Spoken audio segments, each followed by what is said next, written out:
book of Isaiah, chapter 41. I'll read from verse 6 to verse 10. All right? Let me just leave it.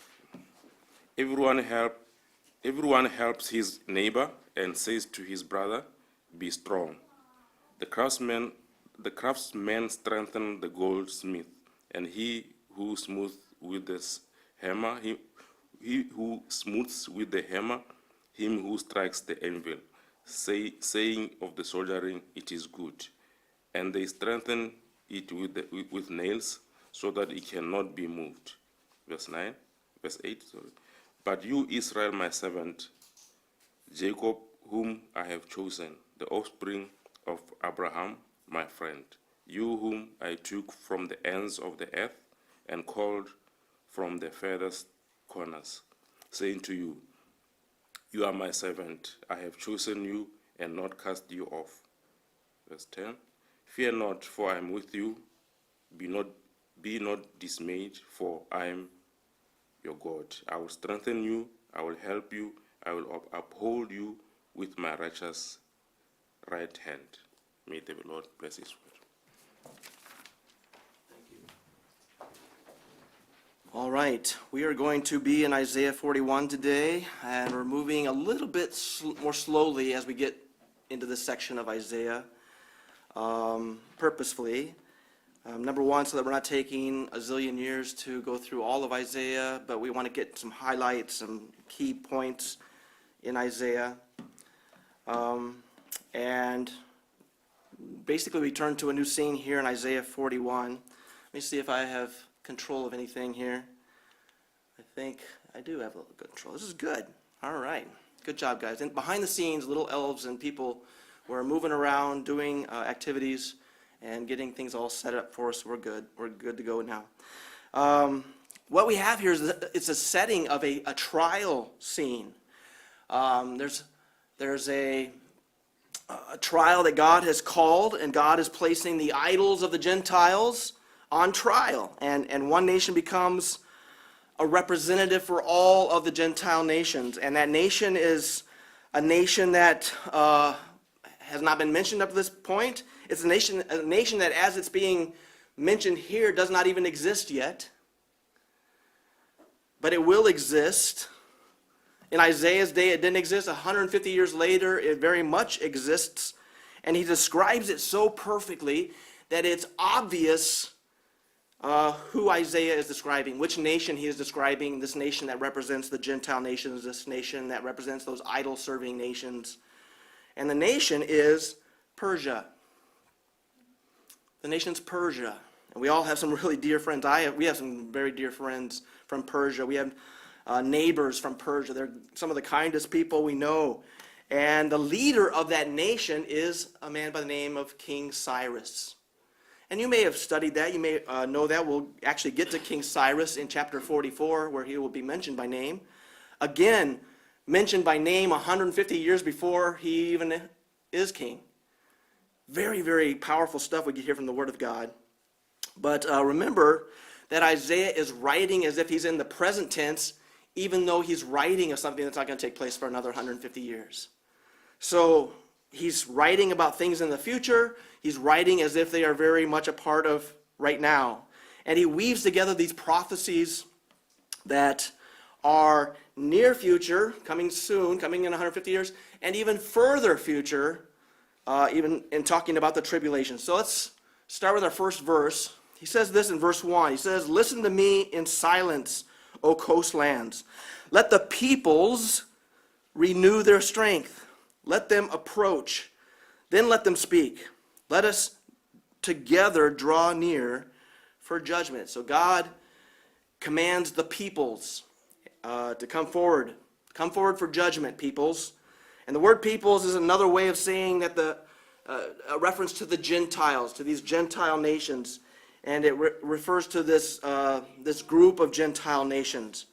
And the point of the trial is to prove that God is superior, his superiority over all these idols, all these other gods, all the ones that these Gentile nations have brought to existence. And he is the God of of Israel. And so he's going to put them to the test. And God opens the trial by setting forth his case. And he does so in a very, very powerful way. He's the supremely powerful one. So first, God relates how he controlled world events, how he was in control of all these things that even concern Persia, even concern Cyrus. And then secondly, the very fact that Isaiah could reveal this 150 years before it even happens lets everyone know what a powerful God he is. He is the one who knows all the course of humanity, of human history, and has it under control. So he goes on to say this. He says, "Who is it that stirred up one from the east, whom victory meets at every step? He gives up nations before him, so that he tramples kings underfoot. He makes them like dust with his sword, like driven stubble with his bow. He pursues them and passes on safely by paths his feet have not trod. Who has performed and done this, calling the nations from the beginning?" And then the answer comes, I the Lord, the first and with the last, I am he. So God's case here begins with a description of this one who doesn't even exist yet, the one that God is going to call from the east. And this one is called to come to his feet for this trial, to come and be before him. And whoever this is, God has placed him at his feet, in the sense that, and actually not just coming to his feet, but God has placed him on his feet too. God has put him into this place. God has put him into this position of power. And the purpose that God has put him into this position is to subdue other nations, and to do so by God's authority. So then the question is, well, who made all these things happen? Well, God. God made all these things happen. In verse 5, it says, "The coastlands have seen and are afraid. The ends of the earth tremble. They have drawn near and come. Everyone helps his neighbor and says to his brother, 'Be strong.' The craftsman strengthens the goldsmith, and he who smooths with a hammer, him who strikes the anvil, saying of the soldering, 'It is good.' And they strengthen it with nails so that it cannot be moved." He says that in the future, this nation that God is raising up will come from the east. And the coastlands, this western Palestine, they're going to tremble over them. They're going to be very nervous about this Persia, what we know to be Persia.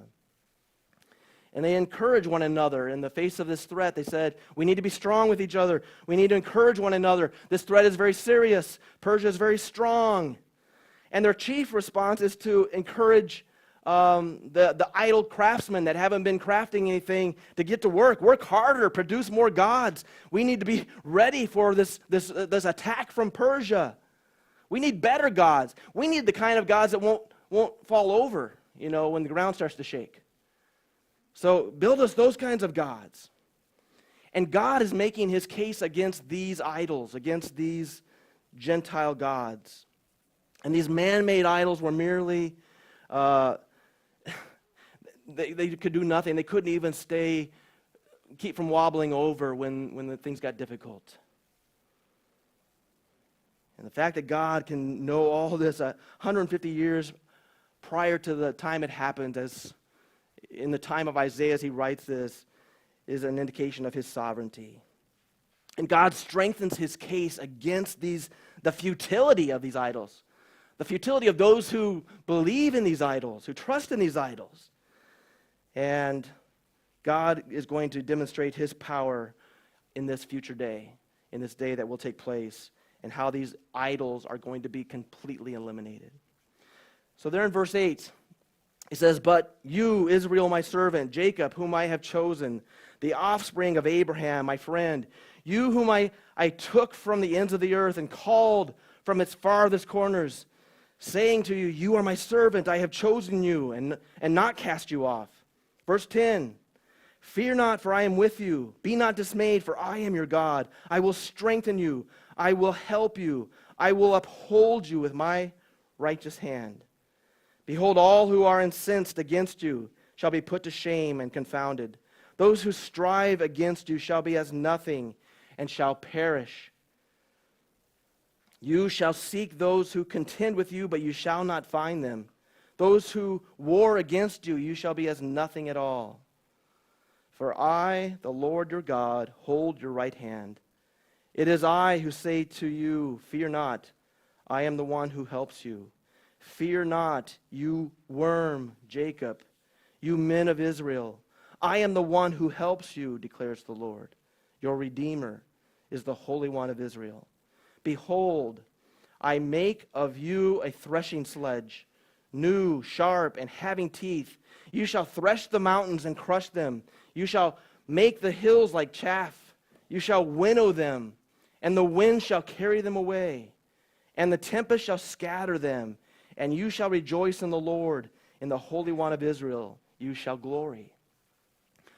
Well, Israel was chosen by God to follow him. Israel was chosen by God to serve him.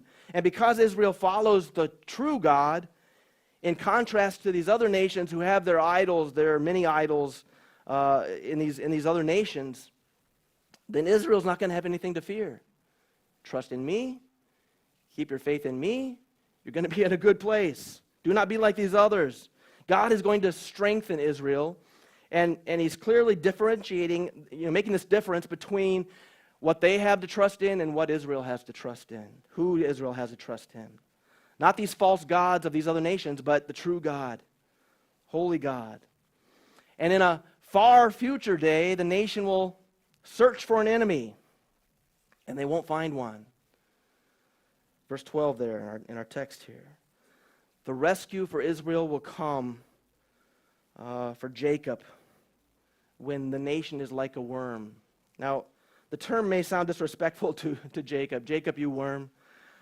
In the Hebrew, it's not quite as disrespectful as we think of it today. Okay, and if I called you a worm, it wouldn't be in Hebrew, and I might actually mean it. I might actually be saying that about you. In this case, it's really talking about, it just means to be prostrate. It means to be helpless. So it's like, Jacob, God is going to do this for you when you are helpless, when you can do nothing for yourself. Israel's rescue at the hand of God comes when it's at its weakest, when it's seemingly just on its belly. It's just prostrate there, can do nothing. God will do this. And we know that this is the moment that's described in Zechariah chapter 12 when Israel is rescued by the return of Christ, by the Messiah coming back. And this section ends with a promise that is a far day promise. There are things that it talks about in the early days, but it also talks about the end game for Israel. Israel will suddenly become a powerful nation that can fight back and will thresh these nations, just totally destroy these nations like mountains that are being threshed. And Israel is made too strong by God for any of these nations to handle. And God's power is what is extreme, is seen as the only power that Israel has. God will be recognized as the one who comes to Israel's rescue. In verse 17 it says, when the poor and needy seek water, and there is none, and their tongue is parched with thirst, I, the Lord, will answer them. I, the God of Israel, will not forsake them. I will open rivers, the bare heights, and fountains in the midst of the valleys. I will make the wilderness a pool of water, and the dry land springs of water. I will put the wilderness in the cedar and the acacia, and myrtle and the olive. I will set in the desert the cypress, the plane and the pine together, and they may see and know, may consider and understand together that the hand of the Lord has done this. The Holy One of Israel has created it. The whole thing is going to be an obvious picture of God meeting the needs of his people, of God doing this. The ones who are afflicted there, as he brings us together, it's the remnant of Israel, and they are awaiting their rescue. And it will be God himself who rescues them. And then it says there he'll provide for them an oasis in the desert, Ultimately, a reference to the way that God restores Israel in their land, and also a reference to the way that God protects them during that tribulation period of time. God makes miraculous provision for these people. He protects them. He protects the remnant here from, eventually from the Antichrist. But Isaiah discusses more about this later in the book of Isaiah. We're going to come back to that, okay? This is not just Todd's fantasy, perhaps. And the effect of all this provision, all of God's protection, is that the people of Israel will recognize, you know what, we didn't do that. We're like a worm. We're like at our weakest. That couldn't have been us. And they will recognize that the Lord has done all of this, and they will turn in masses to Him to say, who did we think we were? It's God. It's an almighty God. He's the one. And this is God's court. This is His case in defense of His name. This is God holding court to show His power. And now He turns to the nations, to their false gods, and He says, now let's let the idols, let's let them present their case. And in verse 21, He says, set forth your case, says the Lord. Bring your proofs, says the King of Jacob. Let them bring them and tell us what is to happen. Tell us the former things. What are they? What they are, and that we may consider them, that we may know their outcome, or declare to us the things to come. Tell us what is to come hereafter, that we may know that you are gods. Do good or do harm, that we may be dismayed and terrified. Behold, you are nothing, and your work is less than nothing. An abomination is he who chooses you. I'm the holy God. I'm the one in complete control. I'm the one protecting my people. I'm the one who is holy and mighty and majestic. And He turns to these poor, feeble idols that they have to put nails in to try to keep them from tipping over. And God's challenge to these false gods is for them to declare what will take place. What is going to happen? God is telling Isaiah all these things that are going to happen and letting him know things far in advance, even the names of the king, even a country that doesn't exist. Let them explain the future. Let these gods do their part. Prove that they are a deity. The ability to predict the future is inherently something God does. It shows the power of God. Or maybe they could just, on the other hand, just explain the past. Particularly, maybe they could explain how creation happened. Explain how everything came to be. God can explain the creation. And He does so in perfect harmony with what we observe today. Because He was there. He actually did it. And so finally God challenges the man-made idols just to do anything. Do good, do bad, just do anything. Do something good, do something evil, but just do something that has people be anxious about you. You are powerful.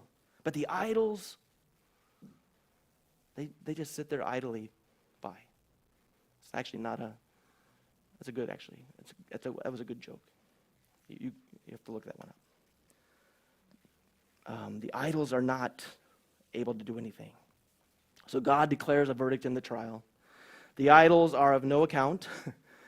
Their work amounts to nothing. They do nothing. They are nothing. Therefore, those who would say, you know what, that's where I'm going to put my faith. That's where I'm going to put my whole life.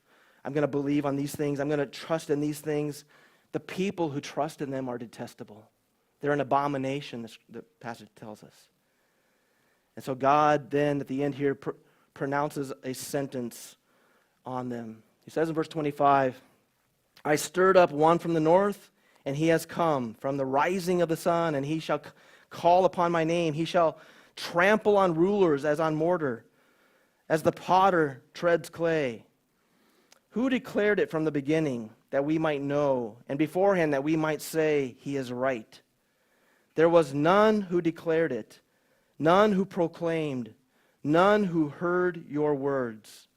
I was the first to say to Zion, behold, here they are. And I give to Jerusalem a herald of good news. But when I look, there is no one. Among these there is no counselor who, when I ask, gives an answer. Behold, they are all a delusion. Their works are nothing. Their metal images are empty wind. That's God's announcement, his pronouncement on what's taking place here. This same one that God will bring into existence will come, and this time he'll come from the north. And this nation will come as a sentence against those who are worshiping idols, including those in Israel who follow idols. This nation that is coming will come because God intends for that to happen. God determines for that to happen. He calls the name of God, and in our text here it says we know that Cyrus, even though he wasn't a true believer, he recognized who the holy true God was. He didn't necessarily recognize the God of Israel as a God to worship, but he recognized that he's the one that brought him to power. He's the one that even gave him power. You say, well, how do we even know that? If we go to 2 Chronicles chapter 36, written later, says, thus says King Cyrus, king of Persia, the Lord, the God of heaven, has given me all the kingdoms of the earth, and he has charged me to build him a house at Jerusalem, which is in Judah. Whoever is among you of all his people, may the Lord his God be with him. Let him go up. Wow. And God boasts. Who else could have known? Who else could have been so specific about these future events? None of these little wooden images or metal images that these people made. It's me. The entire nation that is coming to bring punishment is the Persian Empire under Cyrus. They invade 150 years later. They defeat the Babylonians. They bring Israel back into her land. And he comes both from the north and from the east because he's united so that it is the Medes and the Persians, kind of a two-headed empire. And Isaiah wrote this in a former time before any of this was even to be seen, before there was even a thought of a Persian conquest. And the conclusion is God is in control. God is in charge. Now, I went through that fast. That was like a whole chapter, right? And you're like, I can't even write that fast. We had to, because we want to spend some time talking about the Lord's Supper. In the middle of that, before we even get to the Lord's Supper, I'm going to ask if Louisa would come and give a testimony and just kind of share some personal things going on in her life. And then we will come back to, and I will explain the Lord's Supper, and we will participate in the Lord's Supper. But compact message so that we can have another section. Okay, Louisa, if you'd come up forward, please. Can everybody hear her there? Okay. Oh, I think they're going to give you a microphone. That's what the problem is. Yeah, okay. Thank you.